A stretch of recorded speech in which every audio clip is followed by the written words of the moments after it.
Alrighty, everybody, we are back. Collections part 3. All right, so I'm gonna have a template attached, obviously, um, for this part, but I want to go over it with you guys first in this video here. This is kind of the middle section.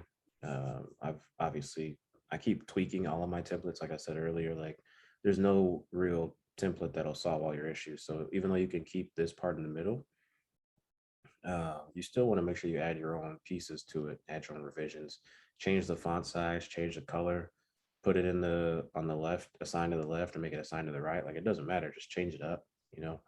Uh, Companies are able to recognize when it looks like a credit repair company sent it. So I always try to, you know, make it look different. Like, for all my clients, I do this. I'll change it up. I'll make one Arial font, one Times New Roman, one Helvetica. Like, I just keep switching it up so it never looks the exact same. If Times Roman is on the left and 12-point font, then Arial will be in the middle with 11-point font or 13-point font, and Helvetica will be aligned on the right with fucking, it doesn't matter. Like, it you have no idea. You know what I'm saying? So it really just depends on you and your preference, but you always want to keep switching it up. Never make it the same. This part right here goes in everything though. All right, so you put your first, last name. I reject your offer to contract. All right, why is that important? Well, because if it ever does get to court, we want to tell the judge that, hey, this company tried to create a unilateral contract and we chose not to enter into that contract with them. If they say, oh, it was assigned to us, okay, great.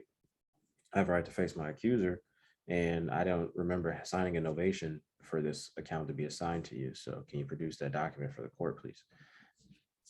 And they can't produce that document. So it's like, you just need to know these things. Like, once you, and I have a book for you guys as well. Like, in the mentorship, I have a couple books that I recommend that you can really represent yourself. You don't need a lawyer. You just have to know what you're doing. So this second part is important as well. These first two lines are really key, and they kind of hit on multiple levels, but you have to understand what those levels are. So the second one, it says, I agree to pay any financial obligation which I might lawfully owe on the condition that the following items are provided. Why is that important? Because if you agree to pay any financial obligation that you lawfully owe on the condition that the following items are provided, they have to provide you with those items. So we need 1 through 5 to be given to us in order, and then we will happily pay that debt. 9 times out of 10, they send you what? A statement. That's it. A statement is not anything that does not hit all 4. All right, so let's see what the 4 are, or all 5. Let's see what the 5 are. Validation of debt.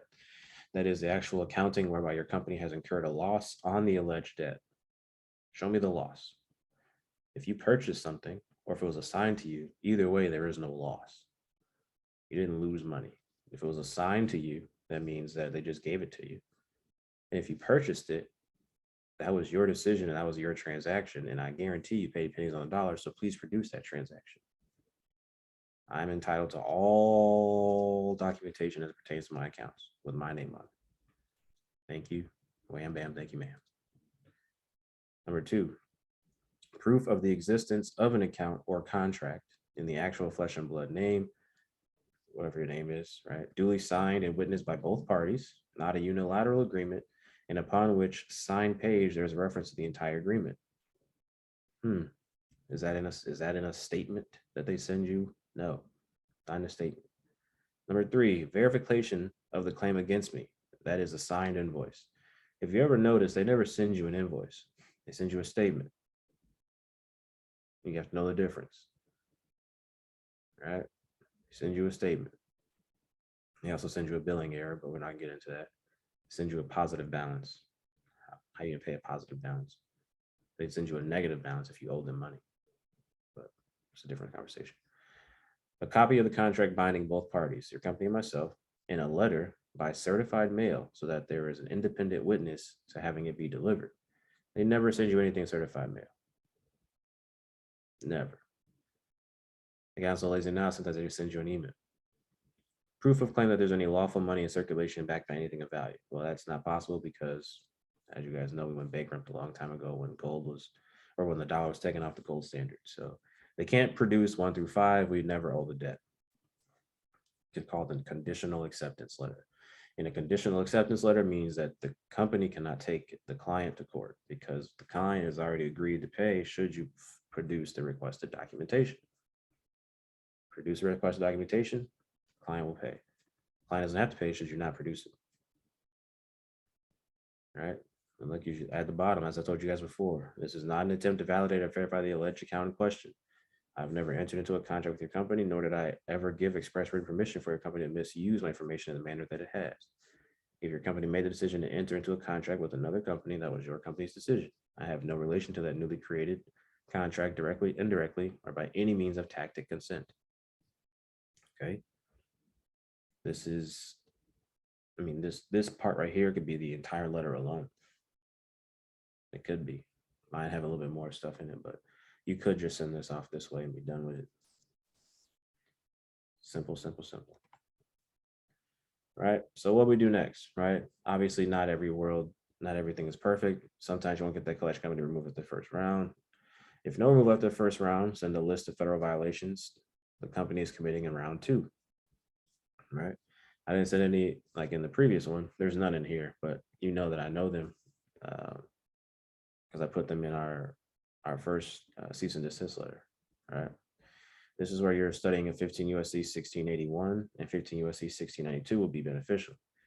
Violations can reach upwards of 10K per collection account, depending on your understanding of federal laws, and more if you understand how to document properly and turn civil into criminal by notifying them in writing and them not doing what you ask them to do and then them still harassing you. Turns into criminal violation, that's 5,000 per account, which could turn that 10 into 50. So you got to study. Send disputes directly to collection company. After round 1, we now include the CFPB, state attorney, BBB. All right. So we want to include other governmental entities now for the harassment this company is providing. Right. The CFPB stands for Consumer Financial Protection Bureau. Right. State attorney is the state attorney in your state, and you can also do the state attorney in the state that that company is headquartered in. And the BBB, or Better Business Bureau, which is governmental entity online. It really, it's just a place to vent, really, honestly. They don't really do too much. But you can always notify them as well. And you can search these locations and see what the responses are from people as well. So I want to get very loud for round 2 because we gave them a warning in our round 1 letter, right? Everybody in my mentorship knows that after round 2, we just file the lawsuit because it's nothing to file a small claims suit. It may be $300 max. And that's for anything over, like in Florida, at least, that's between $2,500 and $8,000. So depending on where you are, it might be cheaper. I know in Arizona it's $53 and that goes up to $6,000. So it just depends on the state you're in. But small claims court, sue them, get your bag and get the deletion. Like it's that simple. Here are some of the laws for collection companies, some of the favorites, all right?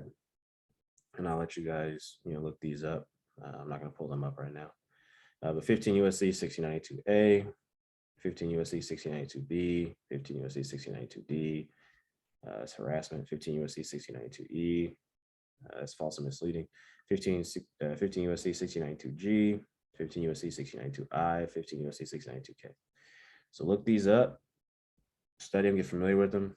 I mean, I got a binder, a full binder for all of my FCRA and FDCPA violations that I go through, and I've studied back and forth, highlight, handwrite, everything. So it pays to study, pays to know what you're doing. And that's that. So this is collection companies, part 2. Next, we're going to go over how to notify these companies. So like I said, I'm going to go over certified mail next. And then I'm also going to pre-fill out a CFPB complaint so you guys can see how that process is done. And then I'm also going to pre-fill out a state attorney complaint so you guys see how that process is done as well. So let's get into that. And the next one, talk to you soon. It's the Credit Union Captain. Follow me on IG if you haven't already.